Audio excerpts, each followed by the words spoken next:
Hey guys, it's Killa, and we're back again on some more Marvel Contest of Champions content, guys. Before we get started, we're looking at my desktop here today. We're not going to be using the phone. Showing off a little picture from a trip that I took last year to India. We had a layover in Qatar on Qatar Airways at Hamad International, and this, I have to tell you, is by far one of the top three airports that I have ever been to across all of my travels. It was absolutely cool, very cool place to have a layover for sure. Alright, so on to the action. Just to really get this video started, we're going to be talking today about what? Let me pull it up. Alliance War, guys. You all know about this. Alliance War.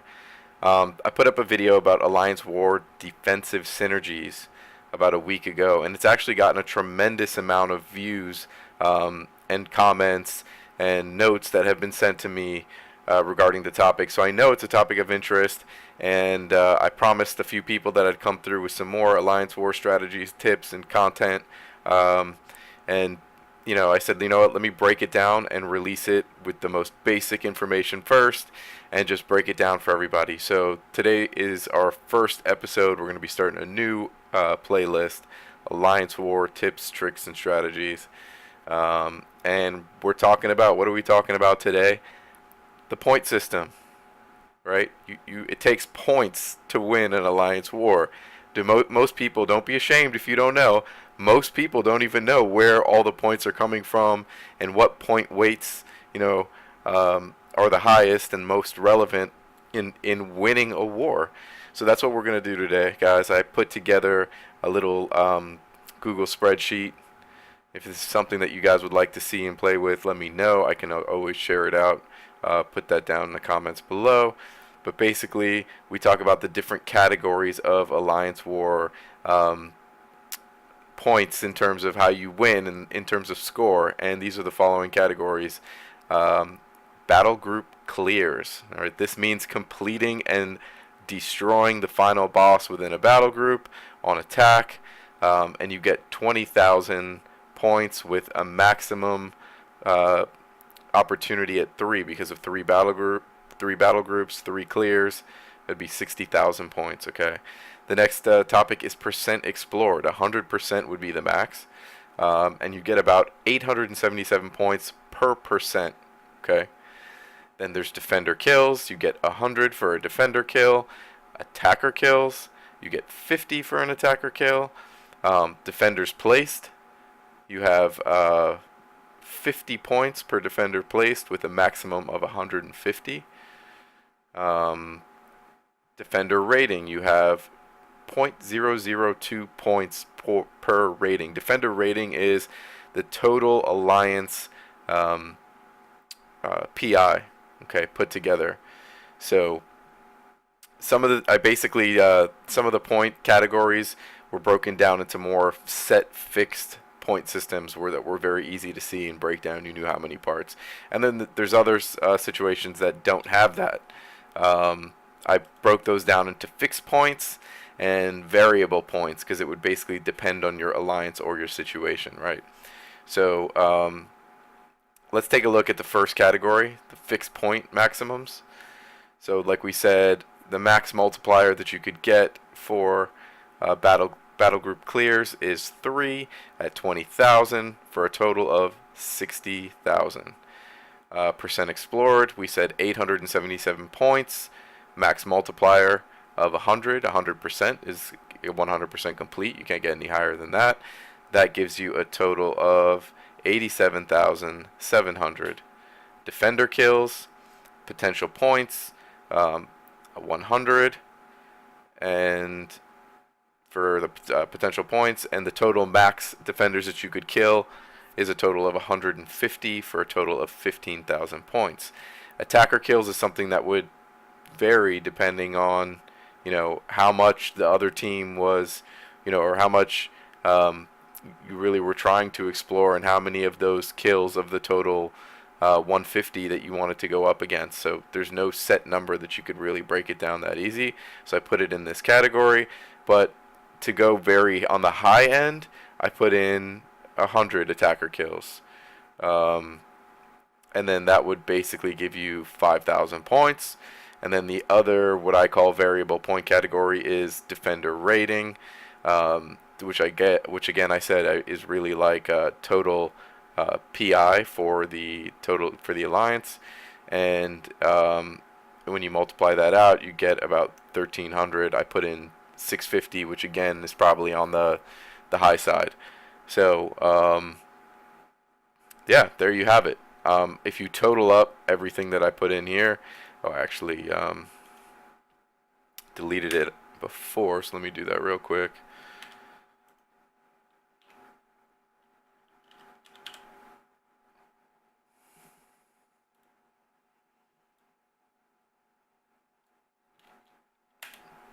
All right.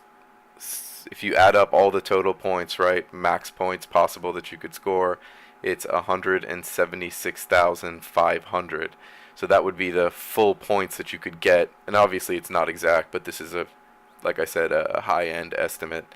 Now you break down the total max points that we could get per category, right, and divide it by the total number of which it makes up the points to see what you could get the most of, basically.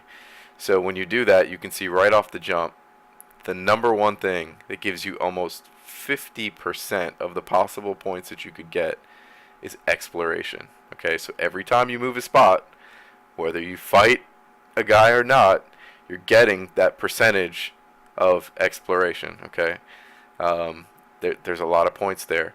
The other big dominant thing, and you can see I highlighted them yellow so that they show out and really, and the numbers really do, 33.99%. Okay, for battle group clears. So to clear a battle group, you'll get a lot of points. That really does make a huge difference. As you can see, the other things are all under 10%. Really, defender kills about 8.5%, and then everything else, defender's place under 5%. Attacker kills are normally going to come out to less than 5% of your total score, and your defender rating is really peanuts in terms of the grand scheme of things. So really, it comes down to battle group clears and your exploration to really pull the most points. So now that we know how the whole thing works, and you can punch in the numbers and they'll change, and it'll tell you divided by whole, where you could see, well, what if you get one battle group clear and 70% exploration? You can see all the numbers and see what the percentage is. But this is based on, like I said, on the high end with maximum points on those fixed point category that we talked about. So with that being said, now that we understand what actually gives points, there really becomes a strategy, right? So what's your strategy? What should be the next step? Well, the first thing that I always do is go to check out your opponent and look at their total alliance rating, which is a sum of all the base PI, okay? And if you see you're a 6 million score alliance rated alliance, and you're up against a 3 million, you might have a different strategy in terms of points than if you were going up, let's say, another 6 million alliance, or perhaps even going up against an 8 million alliance. So that's really first step, is to understand the points. Once we do that, we're moving forward. We're going to feel them out. So you want to look at the total alliance rating. The other barometer that you could get is, look, that you get 24 hours to attack. You don't have to rush in there. It's not like Alliance Quest where you have to get through, these 3 tiers with all these different paths. It's not quite that complex, and you have time. You don't have to run in. Send a bull.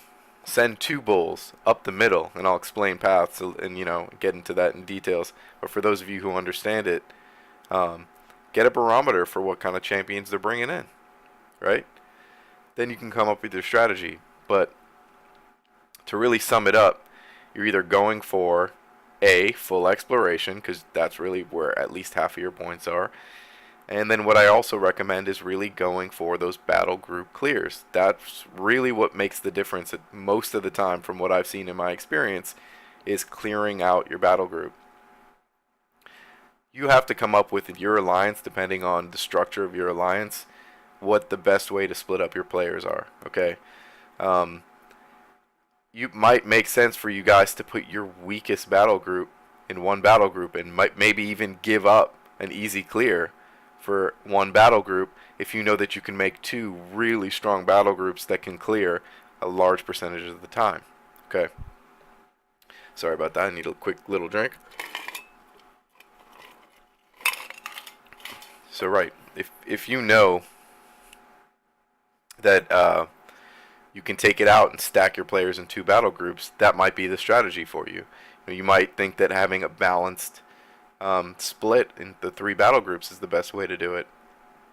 I also like to look at the levels of the players, the champs that people are bringing in. So like, how many 550s per alliance, per battle group are you bringing in?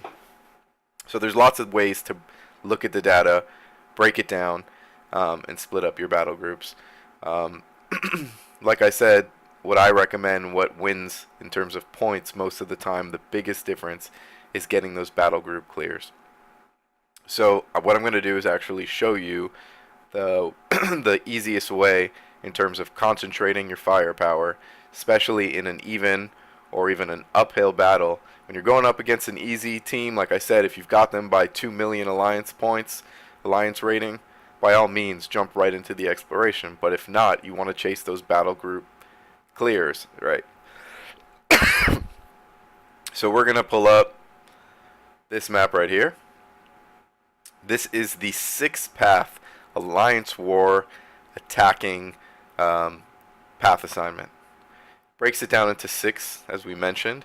You're not going for any of the outside exploration. It relies on nodes. It relies on everybody clearing their paths. Otherwise, they might hold someone up. When I said sending bulls up the middle, that's paths 3 and 4. Okay, we're going to talk about attacking strategies and how to split up your battle groups to effectively spread out your talent in another video. But this is, like I said, this is one strategy to get those battle group clears. If you want to go for those points, you're going to try to go for this 6-path attacking strategy. The other option, like I said, is that if you see that you have them beat by a lot, and it happens, I mean, not all the time, but it happens, at least to me, I've seen it a bunch, then right off the jump, you're not going to send maybe 2 guys on lane 1 and 2 guys on lane 6. You'll spread them out, and you'll bring them into, 7, 8, 9, and really get that full exploration. So that's really it in the most simplest form. I'm going to show you this, guys, one last time. Again, if you're interested in playing with this sheet and want me to share it on Google Drive, Google Docs, I'd be more than happy to do so. But yeah, this is what wins wars: battle group clears and exploration. So thanks for tuning in. We're going to be coming to you soon with the next Alliance War tips, tricks, and strategy video. And we'll be doing that soon. So don't forget to like, subscribe, and share. Leave a comment, guys. If you like what you see, or you have any questions, or you just want to share a story about what you have, let me know. I love the community aspect of YouTube, and I'll definitely respond to you. So other than that, we will see you in the next episode. Peace.